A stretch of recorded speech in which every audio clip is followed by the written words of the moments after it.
さあそんな中ですね、このプール C の見どころを、過去のワールドカップでも大活躍しました元フランス代表のワイルドな風貌の方にお話聞いています。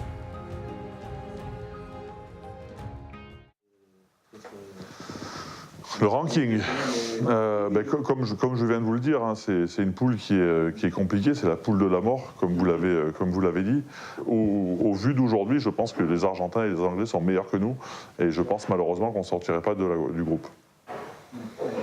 C'est la catastrophe. Combien de chances que la France peut sortir du groupe? qualification du groupe? Je ne sais pas, je dirais qu'on a 40% de chances de sortir, mais vous le verrez lors de votre Coupe du Monde au Japon cet automne, on a des jeunes talents, on a des jeunes joueurs comme le jeune Ntamak, Romain Tabak, comme le jeune Dupont, le demi de mêlée, qui sont en train d'éclore. Alors il va leur falloir du temps. Une Coupe du Monde est un événement différent, est un événement à part parce que c'est une compétition qui se joue sur un temps court avant de jouer cette Coupe du Monde. Donc les automatismes, le lien, des liens vont se créer et tout peut arriver. Qui vont composer un groupe. Ouais, alors les Anglais sortent d'un tournoi qui, je pense, est décevant pour eux, parce qu'ils avaient les armes pour gagner le tournoi à destination, et malheureusement le titre est revenu aux Irlandais aux Gallois pardon, qui font un gros tournoi et qui font le Grand Chelem, mais les Anglais ont une génération de joueurs qui sont encore jeunes, qui ont une grosse expérience individuelle et collective, et je pense qu'après l'échec qu'ils ont connu en 2015, ils vont vouloir montrer un autre visage.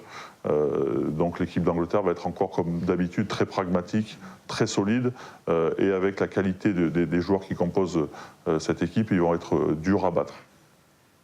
Quant aux Argentins, alors aujourd'hui c'est une équipe qui évolue avec les nations du Sud, donc qui a depuis quelques années engrangé beaucoup d'expérience au contact des meilleures nations du monde. On parle de l'Australie, on parle de l'Afrique du Sud, on parle de la Nouvelle-Zélande.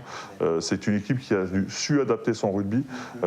Elle ne joue plus le rugby qu'elle jouait il y a 10 ou 15 ans, car moi je jouais contre eux.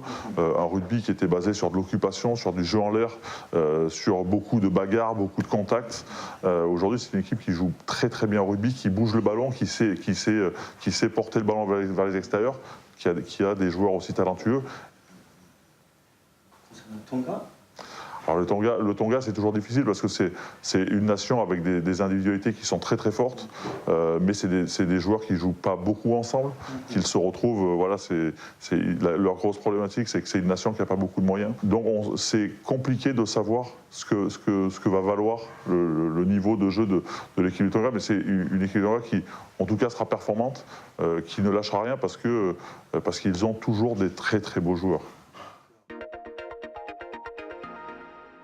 Plusieurs fois, c'est une équipe avec des athlètes. Voilà, les joueurs sont de vrais athlètes. Physiquement, ils sont prêts, mais le rugby n'est pas encore culturel chez eux.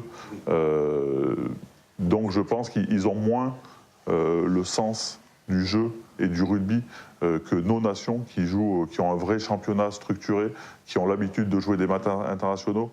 Eux jouent beaucoup moins, et je pense que c'est ce qui leur fera défaut.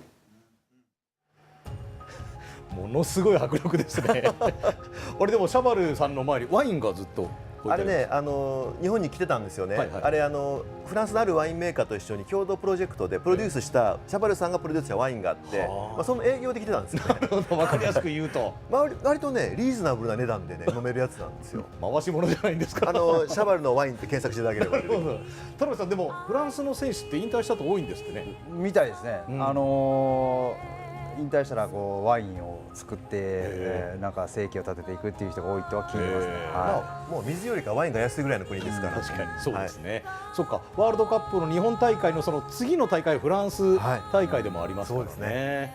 村上さん、でもシャバル久々ですね。いや突進迫力ありましたもんね、現役時代の。もう顔とかも変わってないですよね。どこまで顔かわからないぐらい。ケイブマンでしたっけ。ね、ホラーな男みたいに言われていましたもんね。まあでもフランスは 40% ぐらいなんて言ってましたよ。やっぱアルゼンチンはね強敵だと思ってると思いますし、イングランドはもちろんですけど、そうですよね。はい、まあアルゼンチンもね、田辺さん、そのジャガーズでね、はい、強化してますもんね。そうですね。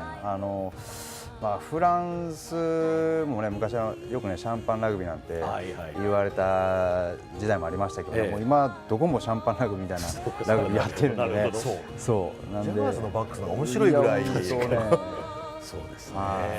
今もフランスの方がもうセットピースばっかりになっちゃってるね感じがしますけどね。まあ、とはいえプール C は全く分かりません。楽しみです。さあ、お知らせに続きましてはお待たせいたしました、田辺さんの戦術コーナー、今回はディフェンスシステムについてです。ご期待ください。